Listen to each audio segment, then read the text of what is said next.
Hey guys, another week.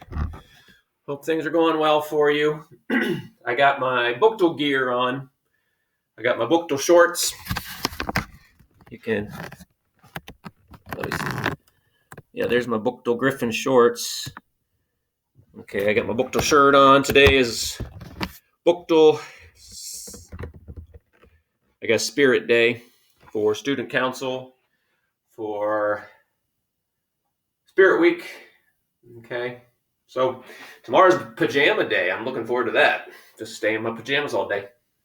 Anyway, hey, we are moving on. Now, if you remember the last video from last week was on combinations, and we learned the process for that. Now we're just going to apply it to word problems, okay? So as you look through, we have different story problems that we're going to put together in combinations.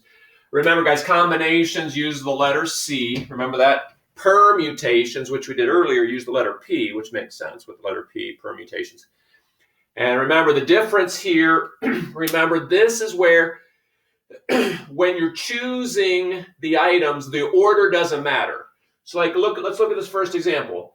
So in how many different ways can the letters A, B, C, D, E, and F be chosen 3 at a time? Which means it doesn't matter. D, E, F, F, E, D, E, D, F, like the 3 letters, these last 3 letters, if you chose them, it doesn't matter what order. Okay, I'm not trying to spell anything specific. You're just choosing 3 at a time. So remember, combinations, there's less combinations because the order doesn't matter. Now, when we were doing permutation, remember, you had like first place, second place, third place. So then when you rearrange those, you could have the same 3 horses win the race, but if they were rearranged, that would be a different permutation.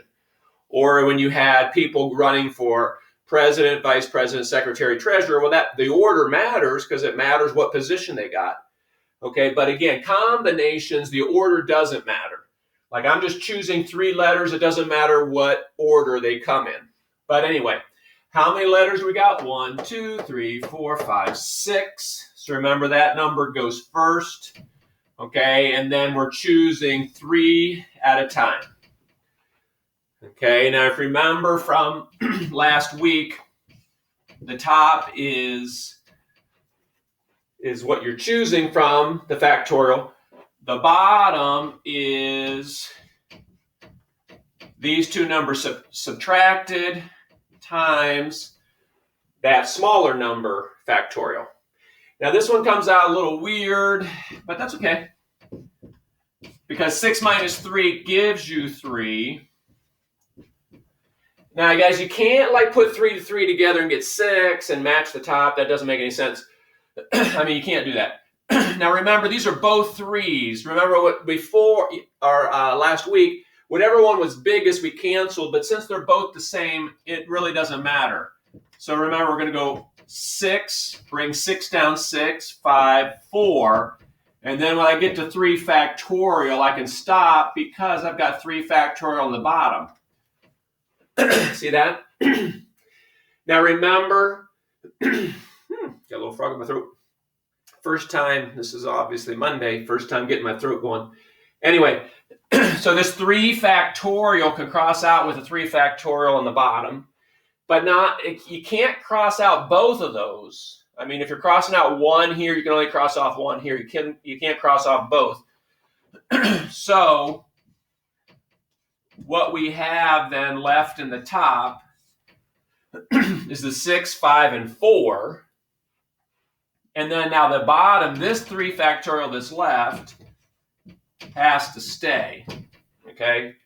So that 3 factorial is going to have to stay. Now grab your calculator and we'll get it going here. So 6 times 5 times 4 in the numerator. So 120.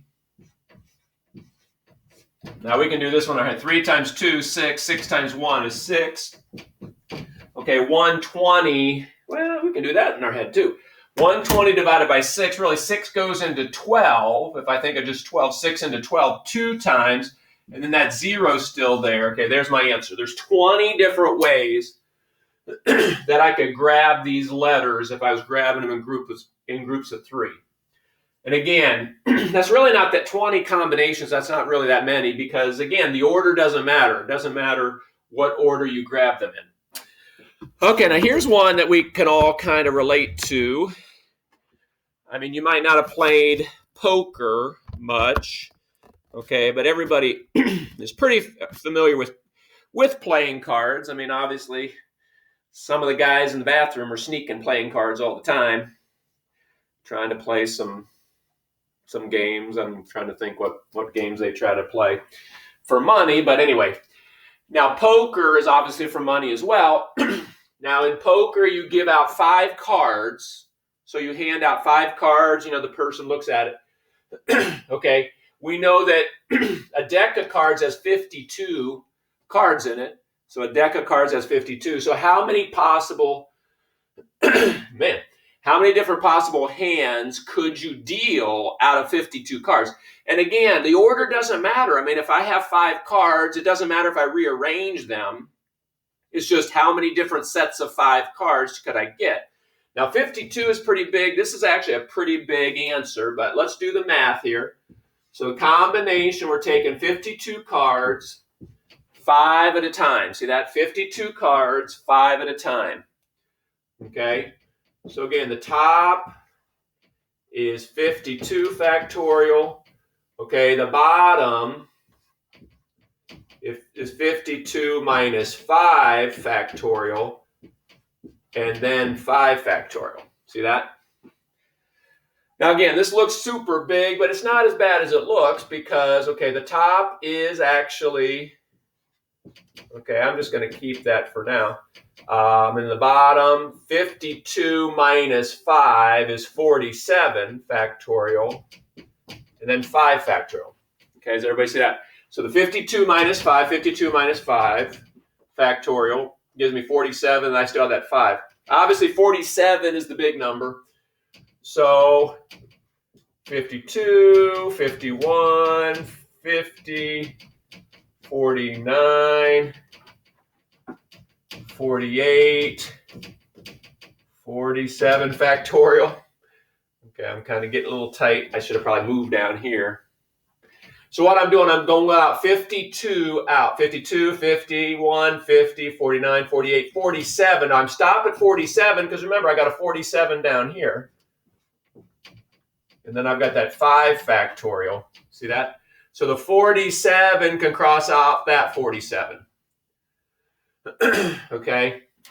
So what I'm left with, I'll move down here now. So 52, 51, 50, 49, 48. So I'm taking all those numbers up to the 47. The 47 cancel with that bottom 47. And then the bottom, I've got 5 factorial. So 5, 4, 3, 2, 1. Okay, I know this is a big number. But again, you have a calculator. It's not that big a deal. Okay, so 52 times 51 times 50 times 49 times 48. Again, this is a big number. Just write it down. 311 875 200. Okay, that is a big number. But again, I'm not going to worry about it till I'm done. Now the bottom, 5 times 4 times 3 times 2. Okay, now remember, I don't really have to worry about the 1 because multiplying by 1 doesn't do anything. Okay, 5 times 4 times 3 times 2, that's 120.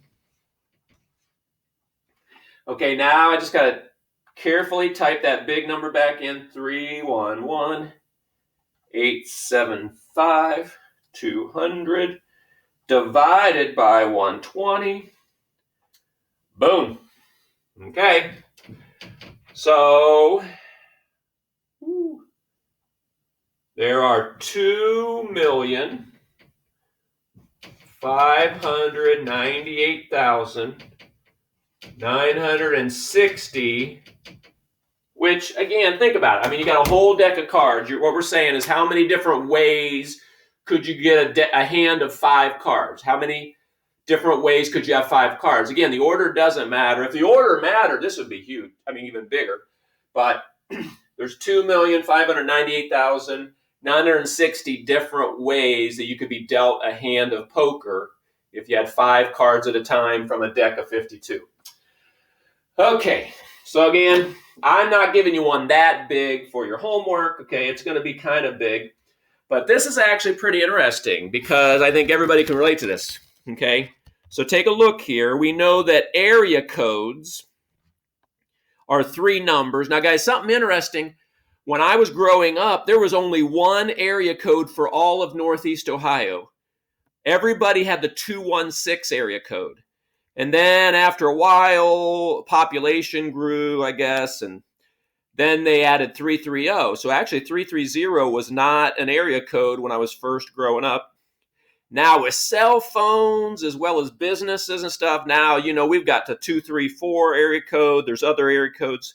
Anyway, how many different area codes are possible if you're picking 3 numbers at a time, for the area code? And remember, they're using 10 digits. They're using 0 through 9, single digits, to make area codes. So how many different area codes could they make? Okay, that's your homework problem. We will see you next time. Bye.